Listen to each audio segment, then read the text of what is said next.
ব্যাঙ্গালোরের এই জাগ্রত কালী মন্দিরটায় গিয়েছিলাম মায়ের দর্শনে।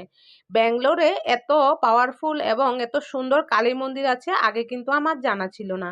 এই মন্দিরটা প্রায় 1200 বছরেরও বেশি পুরানো। এই মন্দিরটায় কিন্তু সাউথ ইন্ডিয়ান সুপারস্টার থেকে শুরু করে নেতা মন্ত্রী সকলেই ভিজিট করে, কারণ কালী মায়ের দর্শনে কারো যদি খারাপ দৃষ্টি, তারপরে হচ্ছে গ্রহ দোষ, সাংসারিক কলহ ও অর্থনৈতিক অনটন থাকে সেগুলো কিন্তু কেটে যায়। আর হচ্ছে ওইখানে যদি কারোর খুবই শরীর অসুস্থ থাকে তখন কিন্তু সেখানে গিয়ে যদি মায়ের পায়ের নিচে বসিয়ে ওরা পণ্ডিতরা ওইখানে মায়ের যে স্নানের জল আছে ওইটা দিয়ে স্নান করায়, আর তারপরে কিন্তু শরীর একদম ভালো হয়ে যায়। তো আমিও গিয়েছিলাম, সেই জন্যেই অনেকদিন আমার শরীর অসুস্থ ছিল। ডাক্তার দেখিয়েছি, অনেক মেডিসিন খেয়েছি, কিন্তু কোনো লাভ হচ্ছিল না বলে আমার ডাক্তাররা আমাকে সাজেস্ট করলো যে সেখানে গিয়ে একবার মায়ের দর্শন করে আসতে আর মায়ের স্নানের জল দিয়ে স্নান করে আসতে।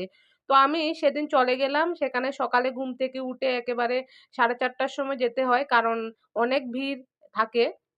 অনেক দর্শনার্থী সেখানে একত্রিত হয় মায়ের দর্শনের জন্য। তো আপনারা যদি কেউ এরকম সমস্যার সম্মুখীন হন বা নাও হন তবুও কিন্তু গিয়ে মায়ের একবার দর্শন করে আসবেন। খুব সুন্দর মন্দির আর খুবই পাওয়ারফুল কিন্তু।